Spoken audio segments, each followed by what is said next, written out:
João capítulo 1.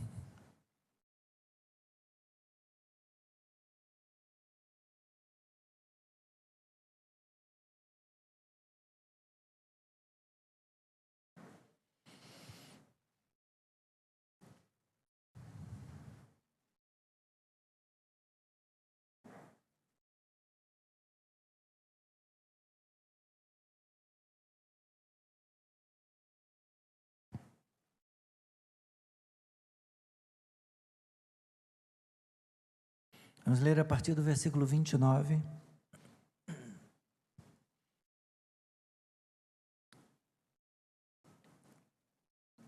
Vou estender a leitura até o versículo 51.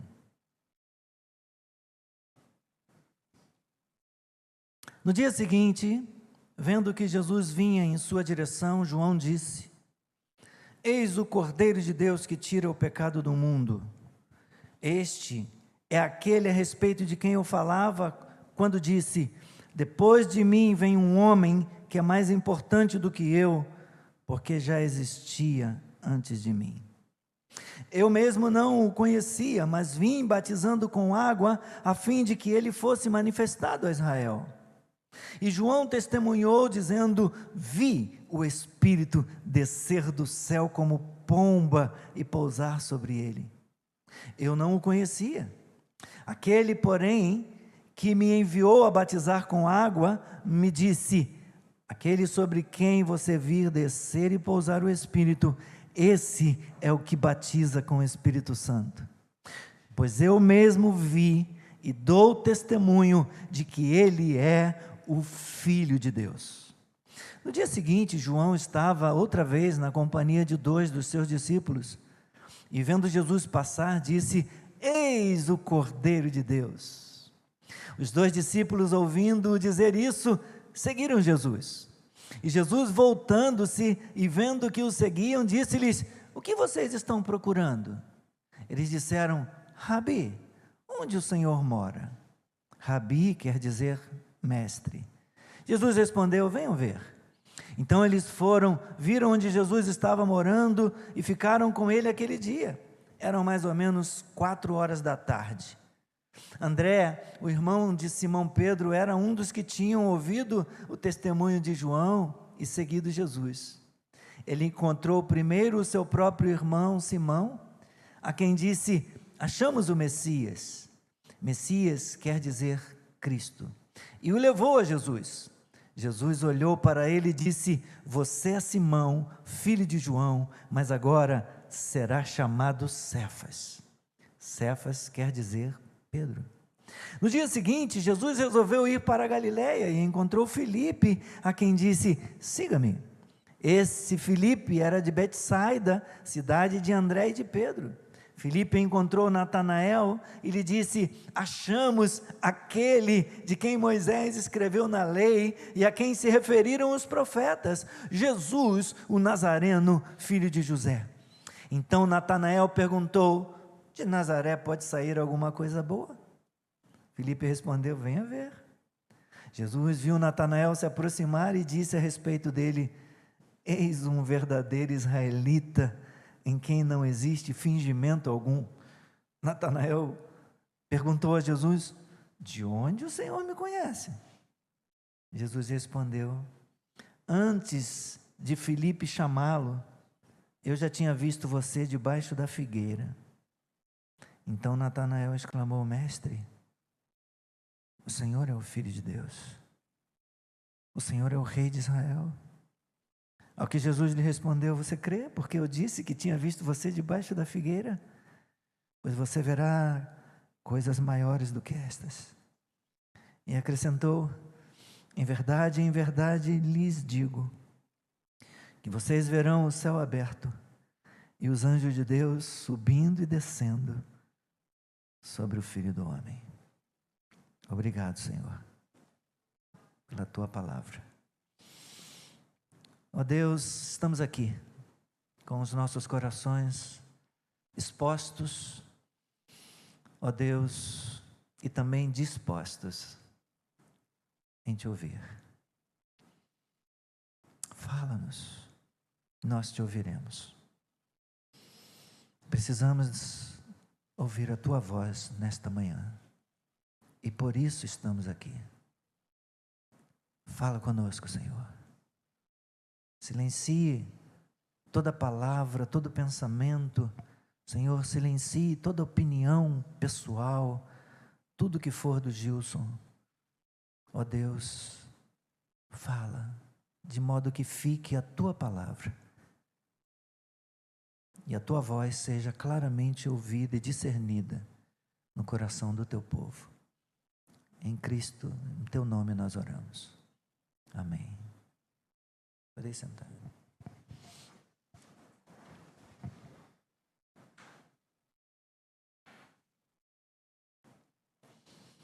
Começamos a considerar esse texto, irmãos,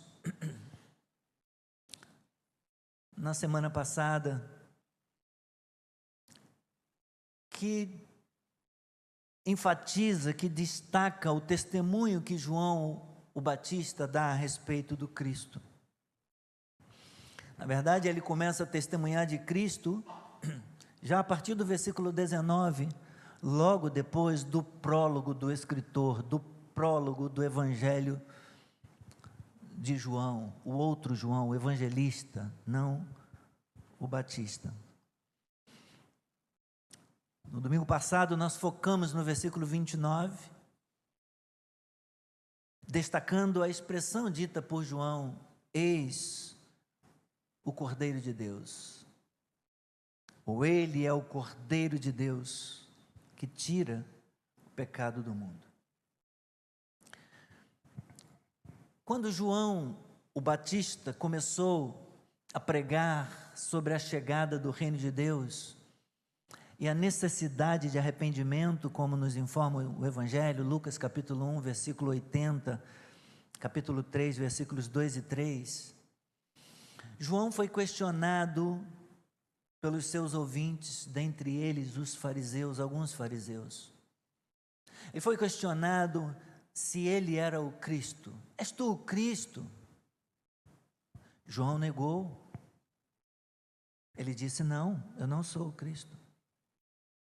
Então insistiram e inquiriram dele que se ele não era o Cristo, nem Elias, nem o profeta, nem Moisés, por que ele batizava? Versículo 25, um pouco antes do início da nossa leitura, fala disso. João então afirmou que ele era apenas uma voz, se reportando a Isaías, capítulo 40, versículo 3, a profecia de Isaías. Ele diz que ele é apenas uma voz que clama no deserto, alguém que foi enviado a preparar o caminho do Senhor. A respeito do batismo que realizava, João então defendeu que era simplesmente com água. Eu batizo vocês com água. Ele proclamava a presença do pecado ao batizar com água. E proclamava também a necessidade de uma purificação que ele mesmo não podia efetuar ao batizar com água. Porque a obra final da purificação, João deu a entender, ela repousava sobre alguém muito maior do que ele, muito maior do que o João Batista. Alguém que eles não conheciam, como afirma o versículo 26. Então, no dia seguinte, versículo 29, Jesus aparece no cenário, sem que João Batista tivesse trocado qualquer palavra com ele. João estava fazendo o seu trabalho, João estava dando testemunho a respeito de Jesus, João estava engrandecendo Jesus. Já lá no versículo 15, ele já tinha citado o que ele fala no versículo 30 aqui. Ele diz: este é aquele de quem eu dizia, ele vem depois de mim, mas é mais importante do que eu, pois já existia antes de mim. Logo depois do prólogo, logo no prólogo, ainda no prólogo, ele faz esta afirmação: Ele repete isso no versículo 30, o que conecta esse texto sobre o qual que nós estamos considerando com o prólogo de João. No versículo 30, veja o que ele diz, ele repete: este é aquele a respeito de quem eu falava, quando disse, depois de mim vem um homem que é mais importante do que eu, porque já existia antes de mim. Então ele está batizando no Jordão, ele está batizando no deserto, e ele está apontando para alguém que é maior do que ele. Mesmo estando satisfeito com tudo que ele estava dizendo, não sou eu, não olhem para mim, olhem para ele, a respeito da grandeza e da nobreza de Cristo, João Batista agora vai ser específico quanto à pessoa e obra de Cristo. Seu próprio ministério se baseava sobre o fato do pecado, mas o ministério de Cristo estava relacionado com a remoção do pecado, porque Cristo era o Cordeiro de Deus. Cristo é o Cordeiro de Deus. A história confirma isso, Êxodo, capítulo 12, versículo 3, a história e a profecia bíblica confirma isso, porque lá em Êxodo nós temos um cordeiro, a ordenança de que eles tomassem um cordeiro para cada família, falando do cordeiro da Páscoa. A profecia de Isaías 53, no versículo 7, diz que ele seria levado como um cordeiro para o matadouro.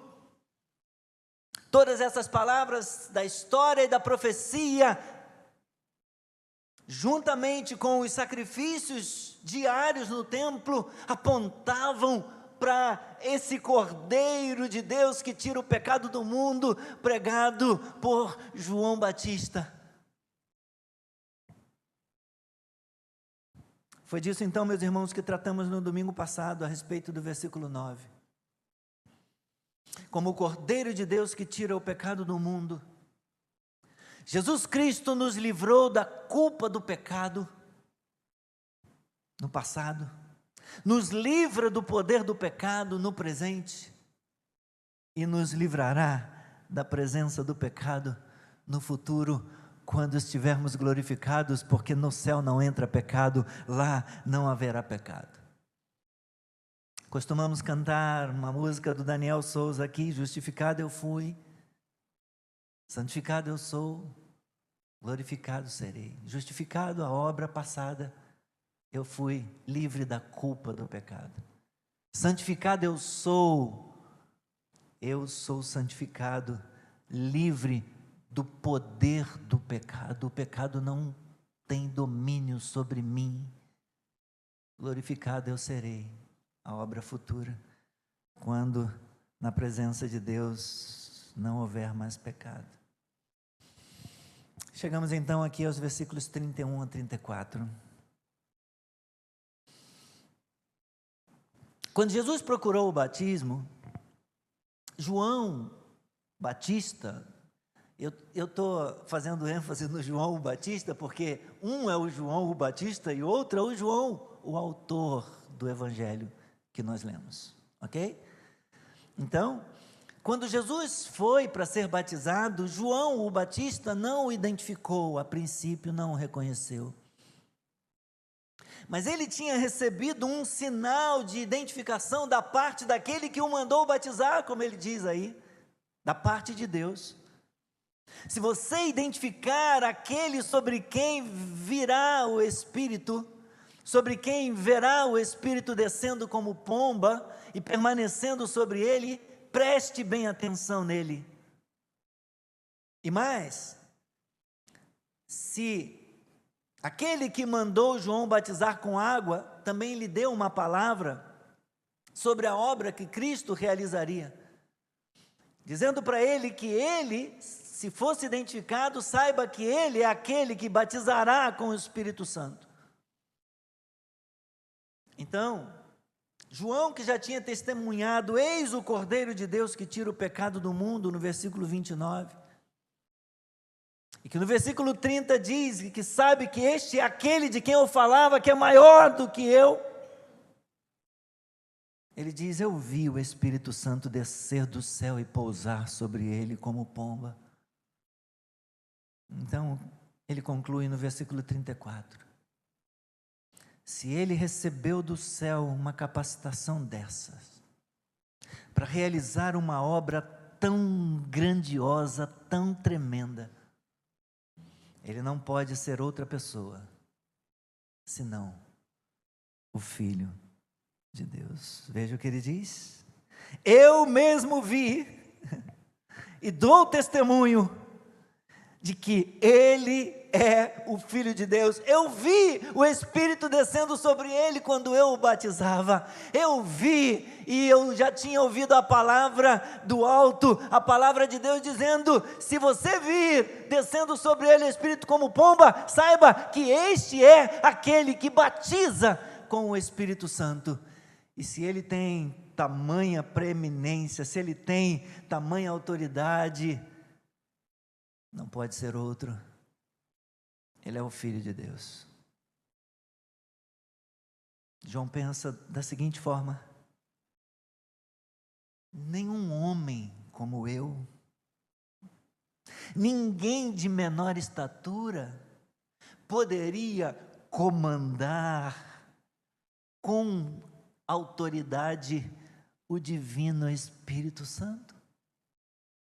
Se ele tem autoridade para comandar o Espírito, se ele tem autoridade para delegar, se ele tem autoridade para dar o Espírito Santo para as pessoas, então ele é o Filho de Deus. Bendito seja o nome do Senhor. Portanto, meus irmãos, nós vemos alguns testemunhos de João sobre o Cristo aqui. Nos textos de domingo passado e de hoje, que dá a totalidade aí, hoje nós lemos até mais, João dá alguns testemunhos da pessoa e da obra de Jesus Cristo. Eu quero ver com você. Primeiro, ele afirma que Jesus é o Cordeiro de Deus, no versículo 29. Eis o Cordeiro de Deus que tira o pecado do mundo. E como o Cordeiro de Deus que tira o pecado do mundo, Jesus tem uma missão. E qual é a missão de Jesus? Como o Cordeiro de Deus, como o Cordeiro de Deus que tira o pecado do mundo, Jesus tem como missão a redenção. Ele veio para ser o Redentor da humanidade. Jesus veio ao mundo para nos redimir, Ele veio ao mundo para nos libertar, Ele veio ao mundo para ser o nosso Salvador pessoal. Glórias ao Senhor, bendito seja o seu nome. Versículo 33, João dá testemunho para nós, dizendo que Jesus é aquele que batiza com o Espírito. Versículo 33, eu não o conhecia, aquele porém que me enviou a batizar, ou seja, Deus o Pai, aquele que me enviou a batizar com água, me disse: aquele sobre quem você vir descer e pousar o Espírito, esse é o que batiza com o Espírito Santo. Pois ele diz, então, eu vi isso acontecer quando eu o batizei no Jordão. Glória a Deus. Jesus é aquele que batiza com o Espírito Santo. E como aquele que batiza com o Espírito, Jesus fundaria a igreja. Jesus é o fundador da igreja. O batismo aqui é contrastado, o batismo no Espírito é contrastado com o batismo com água e é revelado como sendo superior àquele batismo. O batismo no Espírito é superior ao batismo com água, ou batismo em água. Assim como aquele que batiza com o Espírito é maior do que João Batista, e qualquer outro homem ou mulher que batize alguém com água. Terceiro, versículo 34. Ele afirma que Jesus é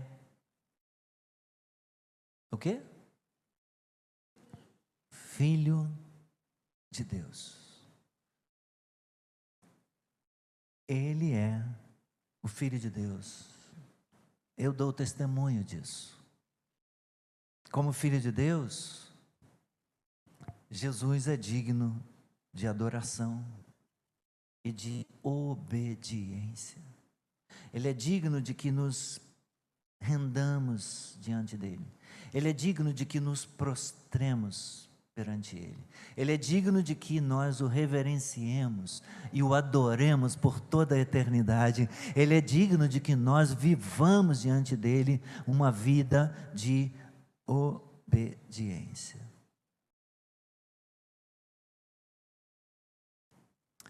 Então, meus irmãos, nosso relacionamento com Cristo é uma questão de vida ou morte.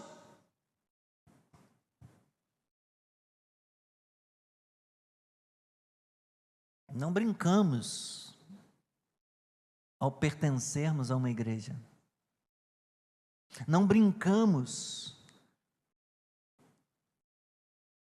ao confessarmos a nossa fé na palavra de Deus, no Evangelho. Não brincamos, lidamos com morte e vida eternas. A pessoa que conhece a Bíblia sabe, ou deveria saber, que Jesus Cristo veio ao mundo para salvar os pecadores, e que os homens e mulheres são salvos apenas por Ele. Porque não há salvação em nenhum outro, porque nem em cima nos céus, nem embaixo da terra, não há outro nome dado para os homens, pelo qual importa que sejamos salvos.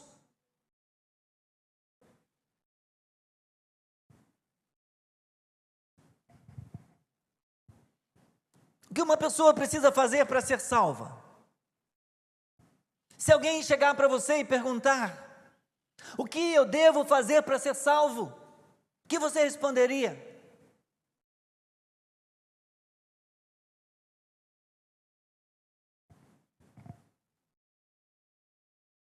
Porque podemos dar a resposta errada.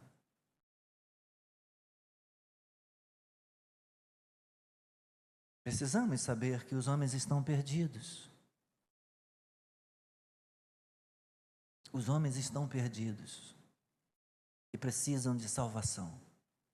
Estão perdidos e mortos nos seus delitos e pecados e precisam de salvação. O Evangelho, a Bíblia, nos Evangelhos apresenta o meio de salvação que Deus propôs.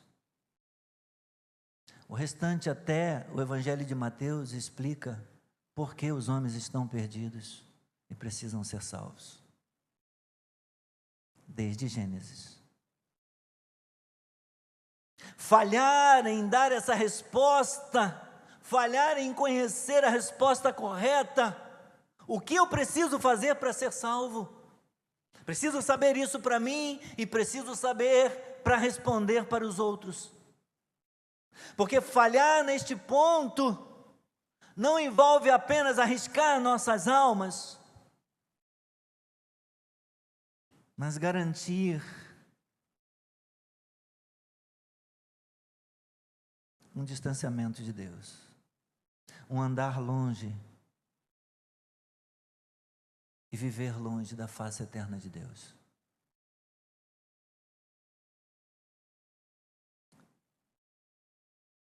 Os cristãos evangélicos, eles fornecem 3 respostas para essa pergunta: o que devo fazer para ser salvo? Que resposta você daria? Eu perguntei. E certamente que vocês responderam em silêncio, né, para si mesmos. Creia no Senhor Jesus Cristo.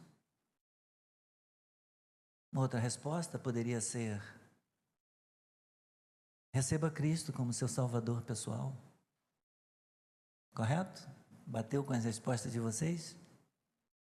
A primeira, creia no Senhor Jesus Cristo, está de acordo com Atos 16, versículo 31.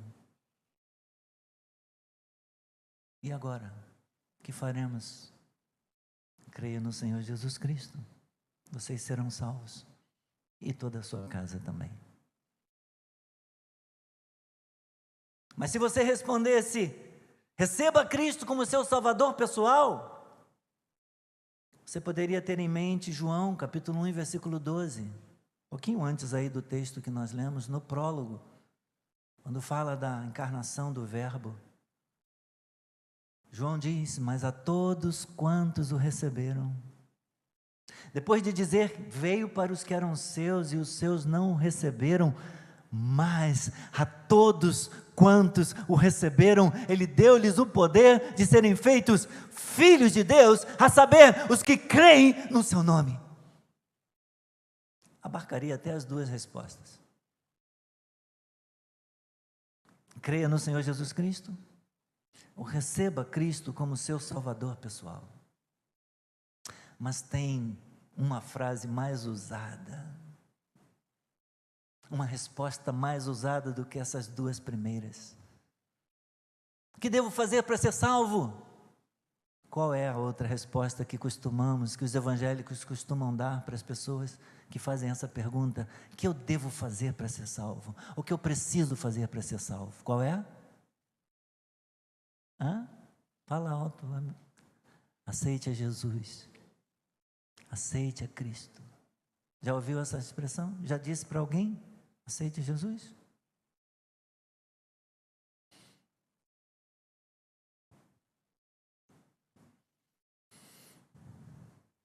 Essas três respostas são usadas, meus irmãos, mas na verdade não se trata de três respostas, mas de uma única resposta. Querem dizer a mesma coisa. Mas eu particularmente não gosto dessa expressão aceite Cristo,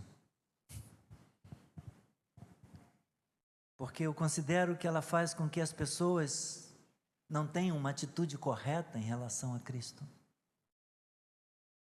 Ela faz com que o perdido, com que o pecador se veja numa condição melhor do que a que de fato ele se encontra. Eu posso oferecer para você um bolo maravilhoso, com um recheio de nozes, ou de abacaxi, ou de morango, e você dizer: não quero.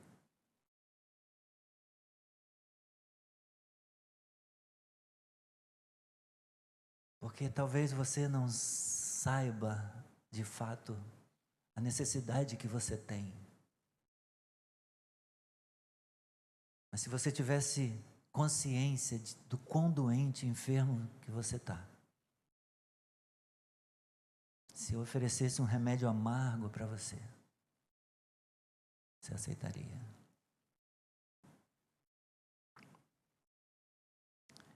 Aceite Jesus Cristo, aceite Cristo. É como se Jesus estivesse com um chapéu na mão implorando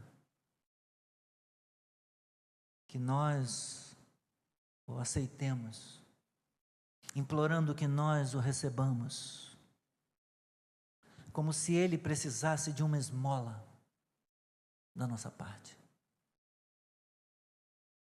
Quando na verdade, meus irmãos, nós é que somos os pecadores perdidos, e por isso nós é quem deveríamos estar implorando pelo socorro de Cristo.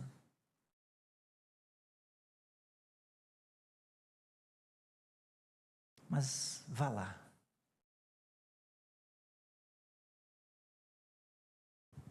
Se você disser para alguém aceite Cristo, então complete, diga mais alguma coisa. Diga: aceite Cristo na sua vida. Aceite Jesus na sua vida. Mas quero que você saiba algo mais. Saiba que aceitar Cristo é iniciar uma ligação com a pessoa do nosso Senhor Jesus, uma ligação absolutamente única na experiência humana. Essa ligação, ela é intelectual, ela é volitiva, tem a ver com a nossa vontade, e ela é também afetiva, ela é também emocional. Uma pessoa que crê em Jesus Cristo, o crente, ele se acha intelectualmente, racionalmente convencido de que Jesus é tanto Senhor como o Cristo, como o Salvador, e que essa pessoa, ela decidiu segui-lo qualquer que seja o custo, e o seu coração está desfrutando da companhia dele, e estará desfrutando para o resto da sua vida da companhia dele. Essa ligação é total no sentido de que essa pessoa aceita alegremente Cristo por tudo que Ele é, por tudo que Ele representa e por tudo que Ele fez.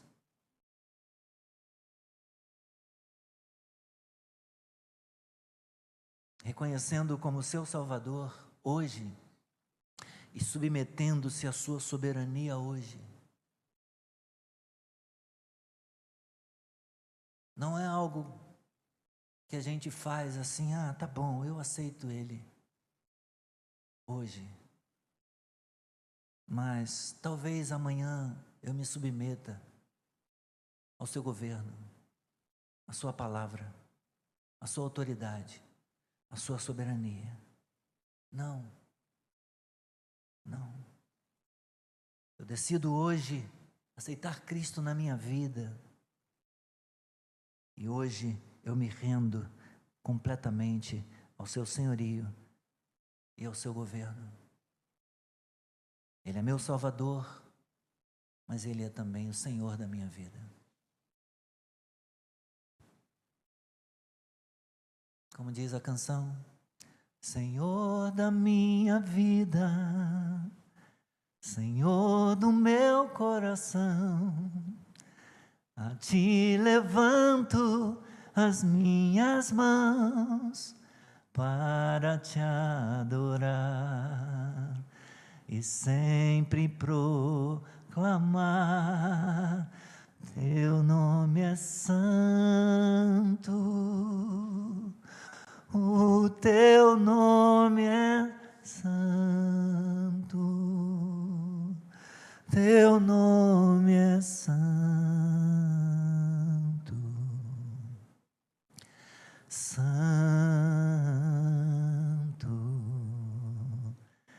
santo és Jesus.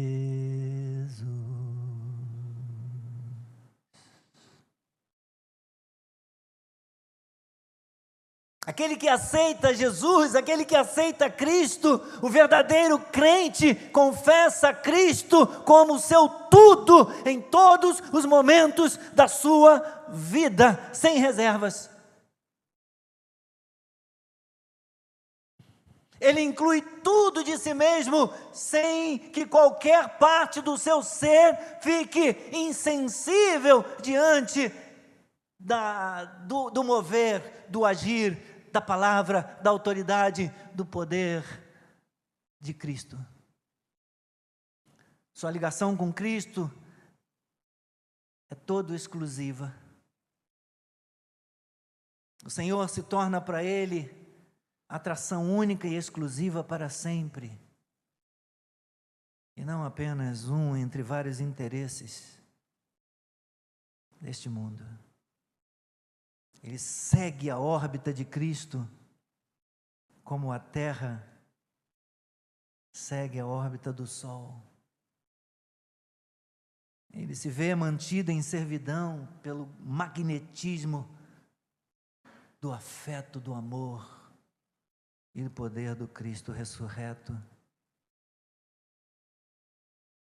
E nessa feliz condição, ele recebe novos interesses que são determinados pela sua relação com o Senhor. O banquete é colocado diante dele, ele diz: não me apetece, isso não me pertence mais, isso não me interessa, isso não faz parte de mim, isso não tem nada a ver comigo. Irmãos, o fato de aceitarmos Cristo desta forma, dessa maneira toda inclusiva e toda exclusiva, é um imperativo, é um mandado divino.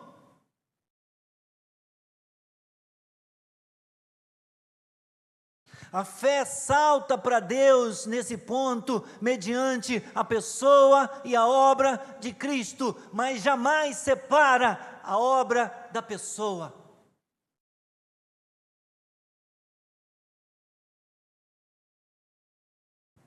Ele crê no Senhor, ela crê no Senhor Jesus Cristo. O Cristo abrangente, sem modificação, sem diluição, sem reserva.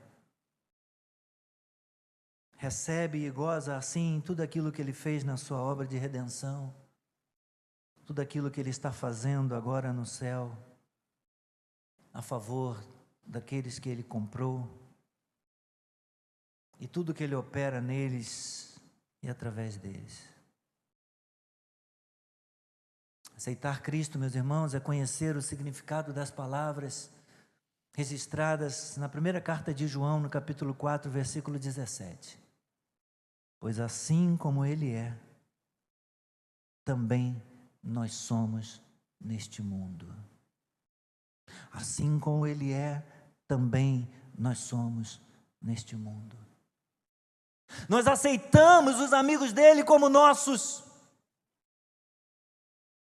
Aceitamos os inimigos dele como nossos.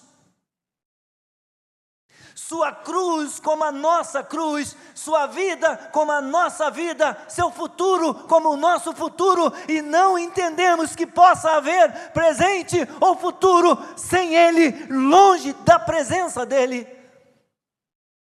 dos interesses dele, da palavra dele.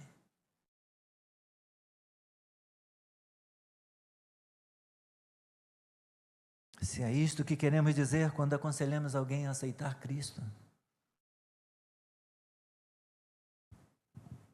então é bom explicar isso para essa pessoa. Para que ela não se envolva em dificuldades espirituais. Caso não, deixemos claro para ela o que está implícito em aceitar Cristo. Há muita gente achando que está seguindo Cristo, simplesmente porque um dia levantou a mão, porque alguém disse: vai na frente, aceita Cristo. E ela achou que tudo se resumia ali, naquele gesto, naquele momento, naquela atitude.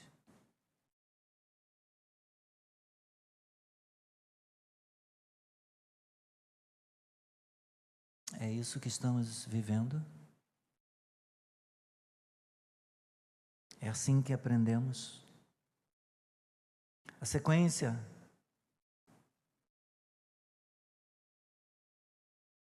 do versículo 35 em diante, que eu não vou falar aqui hoje, o que vemos são discípulos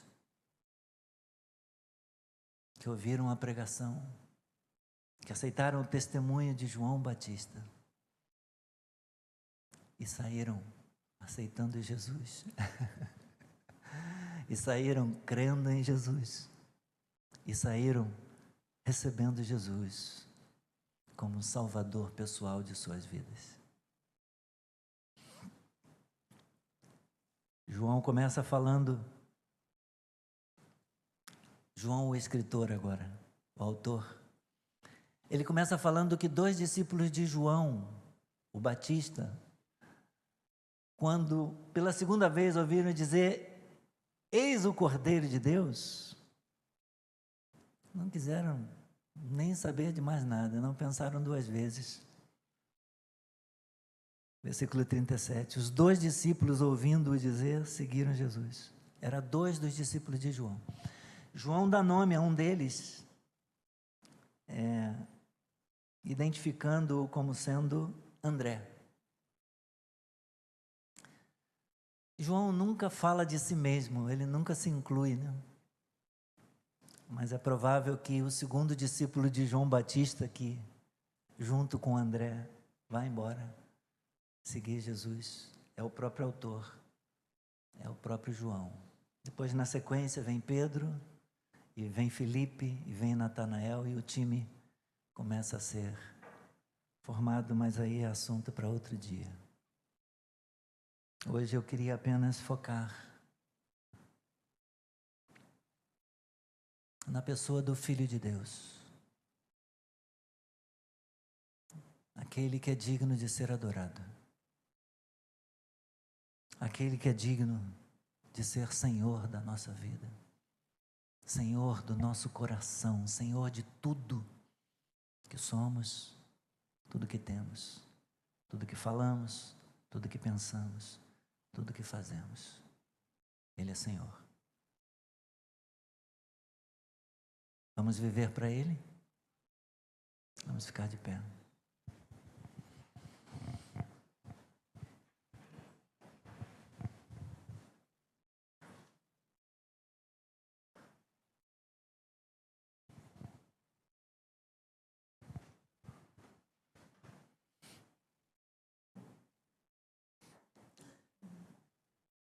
Não cantei aquele outro porque sem bateria, mas esse do Daniel.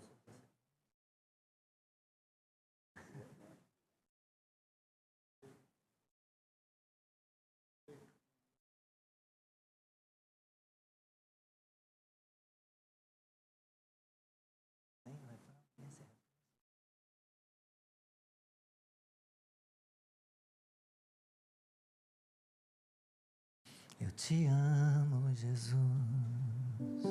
Deixa acertar o tom com ele aqui.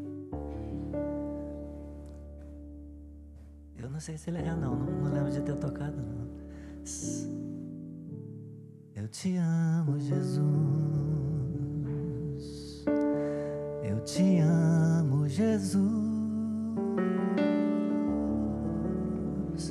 És perfeito, sem defeito. Eu te amo, Jesus. Santo, santo, santo, santo, santo, santo, santo, santo, santo és. Santo, santo, santo, santo, santo, santo, santo, santo, santo és.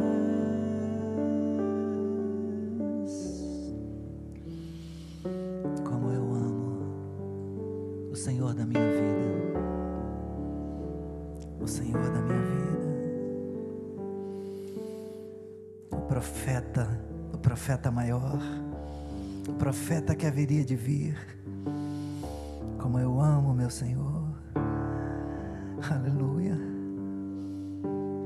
Veja que a mesma conclusão que João Batista chegou pelas revelações recebidas do Pai de que Jesus era o Filho de Deus, Natanael vai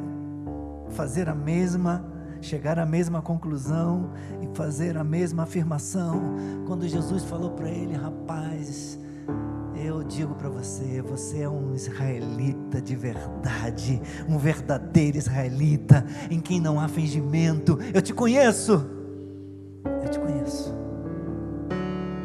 Aí ele se derrete: de onde o Senhor me conhece?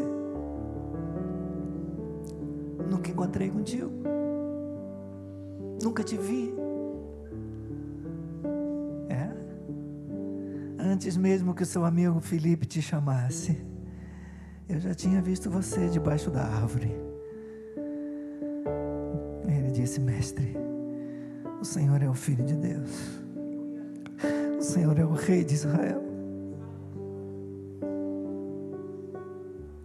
o Senhor é o Rei do Universo, o Senhor é o Senhor dos Senhores, o Senhor é o Senhor da minha vida, é o dono do meu coração, é o dono de tudo que eu sou. Eu não faço nada que tu não saibas, eu não tenho nada que tu não possuas, que tu não tenhas me dado. Ah, Senhor, eu não penso nenhuma palavra, porque antes dela chegar na minha boca, tu já a conheces.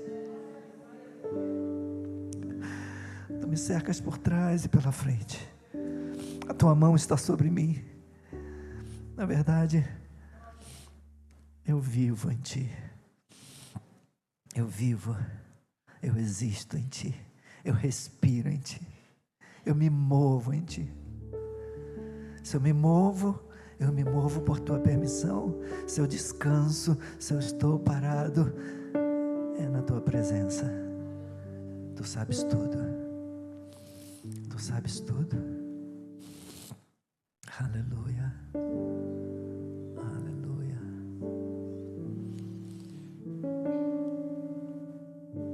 Eu te amo, Jesus. Eu te amo, Jesus. Eu te amo, Jesus. És perfeito, sem defeito. Eu te amo, Jesus. Santo, santo, santo, santo, santo, santo, santo, santo, santo és.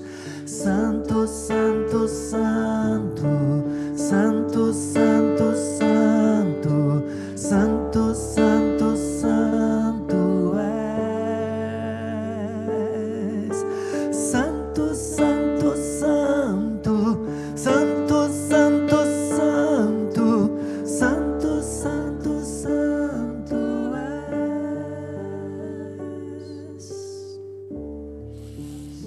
Aleluia, aleluia.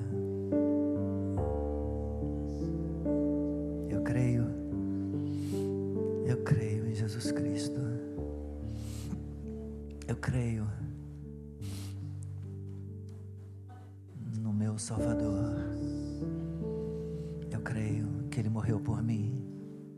Eu creio que Ele voltará para buscar a sua igreja, da qual eu faço parte, a qual eu pertenço. E eu viverei com Ele por toda a eternidade. Eu habitarei com o Senhor para todo sempre, na sua casa. Amém. Gente, sente por alguns minutinhos, só o tempo de nós oferecermos a oferta missionária, recebermos a oferta missionária para o Senhor.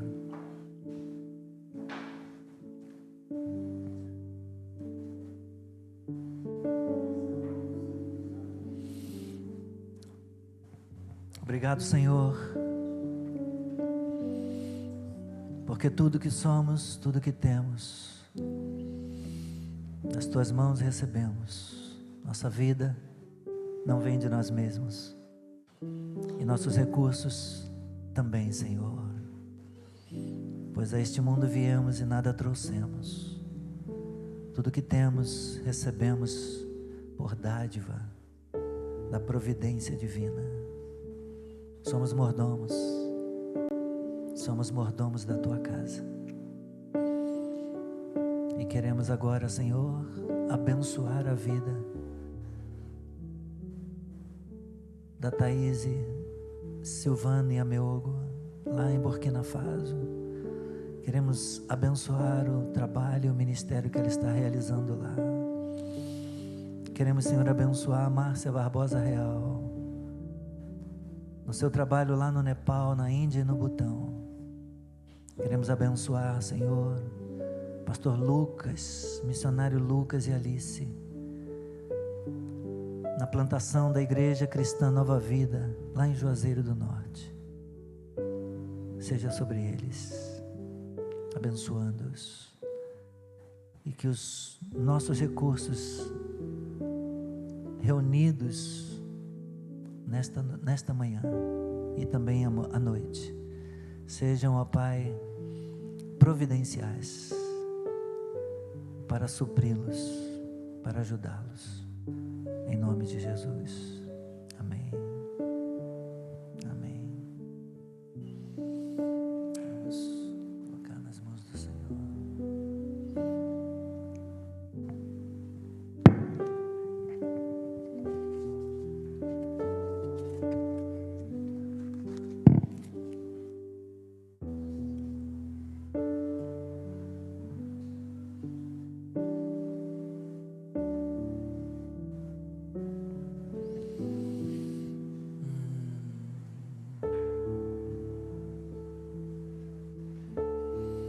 Obrigado, gente, obrigado.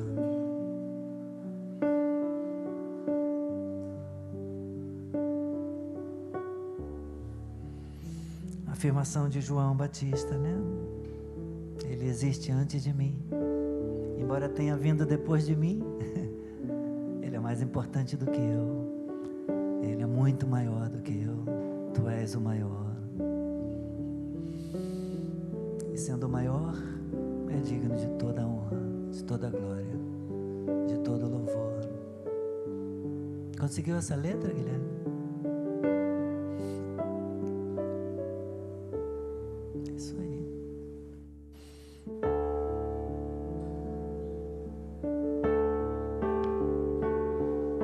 Vamos ficar de pé?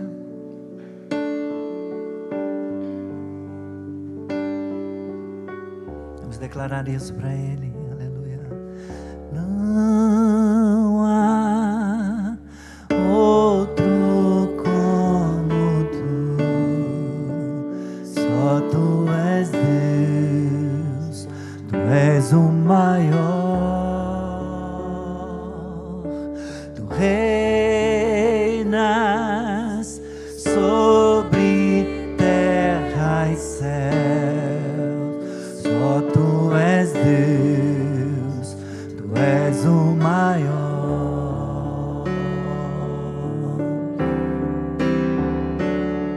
Senhor da minha vida, Senhor do meu coração,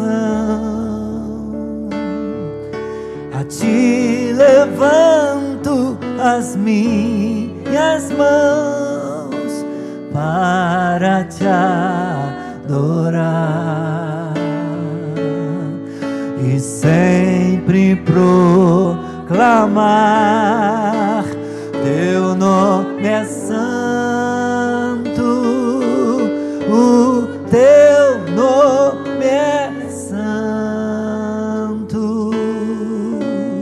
Teu nome é santo.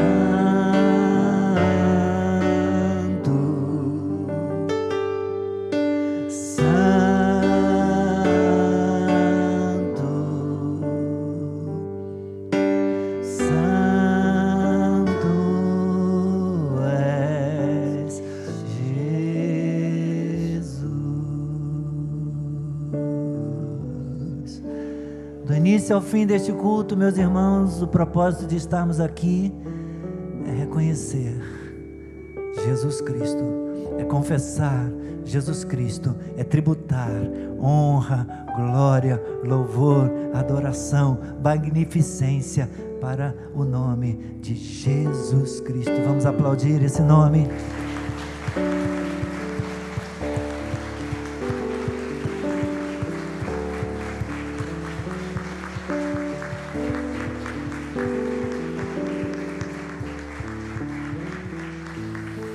Aleluia. Obrigado, Senhor, por esta manhã, pelo privilégio que me deste de poder Te servir uma vez mais no Teu altar, juntamente com os meus irmãos e irmãs, pelo privilégio de podermos ofertar o nosso culto a Ti, com o nosso entendimento. Que a bênção do Senhor nos acompanhe. Que a tua presença siga conosco. Que o Senhor nos guie de volta para o nosso lar, para os nossos compromissos. E nos abençoe no decorrer de todo este dia. Oramos com gratidão em o nome de Jesus Cristo. Bendito para sempre. Aleluia. Aleluia. Glória ao Pai, glória ao Filho, glória ao Espírito Santo de Deus. Deus abençoe vocês. Luciano, Vanilson, tudo bem? Mamãe recuperou bem da cirurgia?